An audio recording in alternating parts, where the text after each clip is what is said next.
I think B'Tselem have probably done some of the best work on it. They've got the program called Shooting Back, or it was called Shooting Back. It's a camera project anyway. So what they did is they distributed little handheld cameras to all the friction points. So in Billion, there would be people who have B'Tselem cameras. And then they send that footage into Breaking the Silence, and then that goes on their website. And a lot of the stuff we've seen in the media has come from that way. There was something recent where we saw a group of settlers hurling stones at Palestinian villagers, and the army were just standing by. They weren't trying to stop it. Now, if there wasn't a camera there and someone had made that allegation, it would have gone nowhere. So that has made some difference. But the problem is that then when there is a complaints process, it's very slow moving. And Yesh Din, for example, an Israeli organization, has done quite a lot of work, and we've got the statistics in our website in this report to a table of, in complaints against the police, I think fail in like 92% of the time, against the army in 95% of the time, and against the security agent interrogators 100% of the time. Yeah. But it will take several years, so people kind of forget about the process. I think the best evidence comes from ex-soldiers themselves, Breaking the Silence. They have amazing testimonies from real soldiers, on video, on camera, speaking about how they provoke the population. One of them is a testimony that Gerard read. They've just released a whole lot more. They've allowed us to put them on our website too. So you either go to Breaking the Silence's website, where you have testimonies on all sorts of things, but we've put about 20 of them, I think, on our website, and we keep adding them. And I think it's the most powerful evidence I've seen in 7 years here. It's like 2-3 minute clips, and they describe all sorts of situations, like a soldier saying, we would go into houses at 3 o'clock in the morning to take photographs of people. And he was a young soldier, and he thought this was for a serious intelligence kind of operation.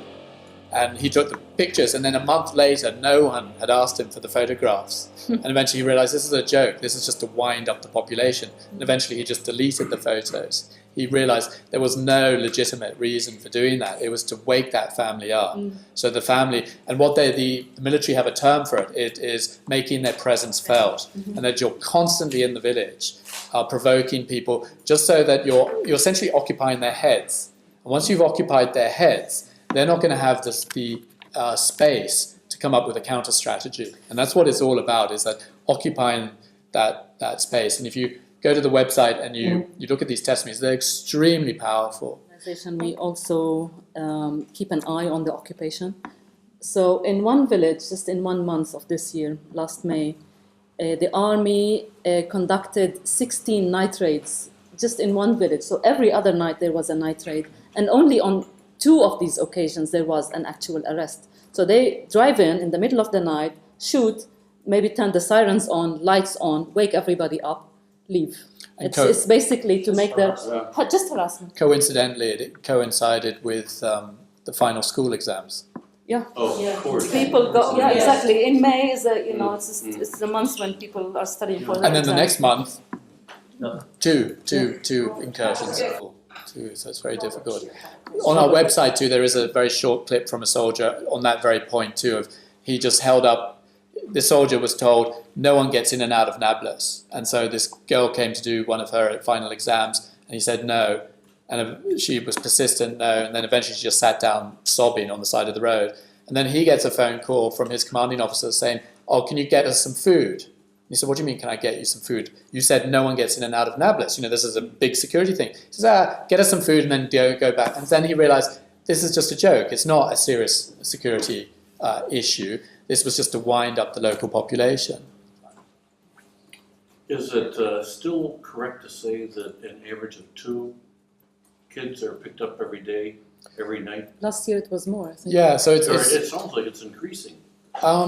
It's there's a real problem with the statistics. So the official statistics come from the Israeli prison service, and at the end of each month they do a head count of everyone in the prison, and then they release these statistics. The problem with that head count is that, so the last head count showed that I think there's 163 children currently in detention. But what that just tells you how many children were in detention on the last day of October.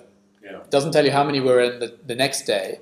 So conceivably what can happen is you can go into the system the day after the head count and release 29 days later, and you're not going to show up on any official statistics. And so, for example, one thing the authorities are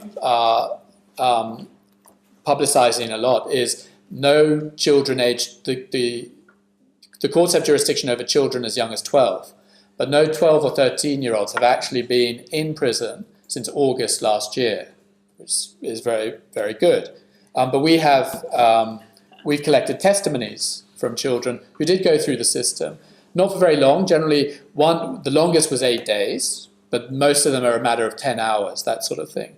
But so, for example, in order for this deterrent system to work, what you can do is you can pick kids up, smack them around a bit, tie them up, blindfold them, traumatize them, release them 10 hours later. They're not going to show up on any statistics. And that's what we find. So although the IPS, Israeli Prison Service, says no 12-year-olds have been in since August last year, that's not the whole picture.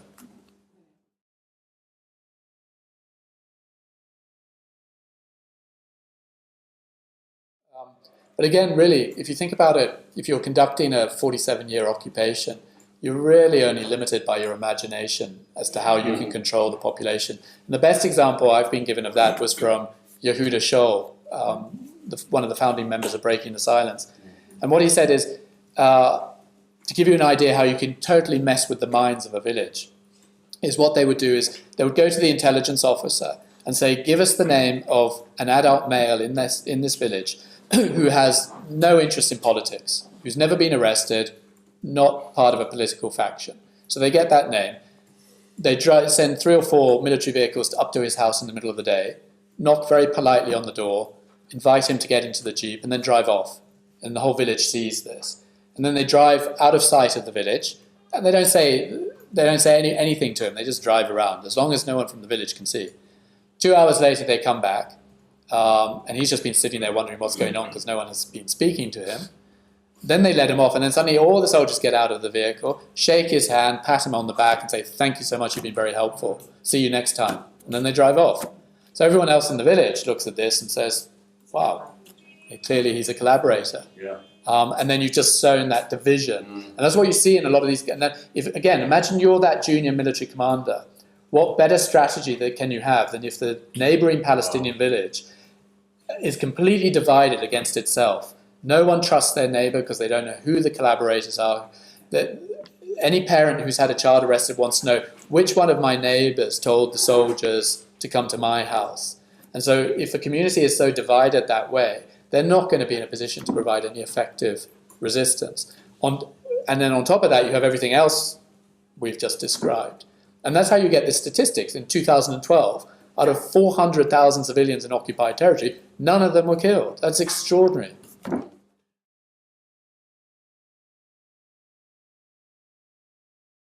Question. I mean, that's essentially up to us.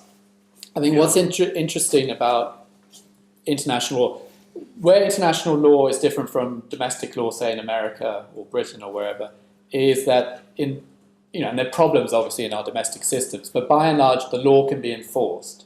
At the international level, it becomes political. Yes. So the big problem is the Security Council. So much of the enforcement aspect should come from the Security Council, and you get an automatic American veto. That's a political question. But one thing that I think interests me about another aspect is the international law we're talking about has evolved over a long period of time, but the real catalyst was the 2 world wars. And most of these provisions, like the Geneva Conventions, came about just after the Second World War, including the UN Charter. So Article 2 of the UN Charter saying you can't acquire territory through aggression, which is why East Jerusalem and the West Bank can never be Israel's. The Fourth Geneva Convention prohibiting settlers, etc., etc. The American system, which sort of came from Britain, much of it, that evolved over hundreds and hundreds and hundreds of years. And it's always that question is, how do you get powerful people to give up power? So in Britain, 1500 years ago, how do you get all those kingdoms to give up power to London? And that's a long process. And it can go either way. It can succeed or it can fail. And that's where we come in, to demand of our politicians to make this system work. But what interests me about this conflict is there's an issue here that I think is much bigger than this conflict. And that is that when you look at this international legal order, as I said, it came out of 2 world wars. Something like 60 million people died in those wars. And out of that, we got the Geneva Conventions, which said you can't have settlements, you can't transfer people to prisons outside occupied territory, etc., etc. What greater tragedy could there be if after 2 or 3 generations, this generation, us, have lost that lesson? We're allowing that law just to go by the wayside. And again, we have to demand of our politicians action. And it's not going to happen overnight, but we have to keep demanding. And is it doable? Yes. Look at Ukraine. 2 weeks after Russia annexed Crimea, you had targeted sanctions from America and Europe against the leadership in Moscow. Can you imagine if that had been the response in 1967, when there were 50 settlers? I was going to say, if you We want to wouldn't have this understand international law, listen to Joe Biden speak about Russia and Crimea. He's very articulate when it comes to Russia and Crimea. Well, Okay, so the question was, do these night incursions go into And do we refugee monitor camps? them? do you monitor? And do we monitor Yes, we them? do. And also, what about sexual violence? So the first question is, I mean, essentially, what we just described doesn't happen everywhere in the West Bank. It happens at friction points. And if your village is nowhere near to anything, although the West Bank is very small, you're probably not going to encounter much of this. You'll encounter checkpoints when you travel around. This is about controlling the population near settlements, controlling the road network used by settlers. So if the village that was had night incursions 16 times in 1 month in May of this year, Der Nedam, the last house in Der Nedam has a fence, and that's the fence for the last house in the settlement. That's why that gets hit 16 times. And there's a strategic road. And Nabi Saleh, that gets hit because it's 400 meters away from the settlement, and because they protest every Friday. That's why that gets hit. So it's a friction point, and pretty much every refugee camp is a friction point. So they get hit. They get hit all the time. The army will generally be in refugee camps, often 8 out of 7 nights a week. And sexual violence, you don't come across that very much. And there's a number of reasons for that. One, I don't think it's a major part of this conflict. 2, taboo. People, if it is, people don't talk about it very much. Where I have encountered it is, for example, there's a particular interrogator in Gush Etzion. His speciality is to threaten children with rape. He says there's someone outside, he names the person, who likes little boys. If you don't confess, I'm going to get him to come in and he will rape you. Now, that's never happened, but it's the threat of that. That is bad enough. But it's not a major part that I've seen from the evidence.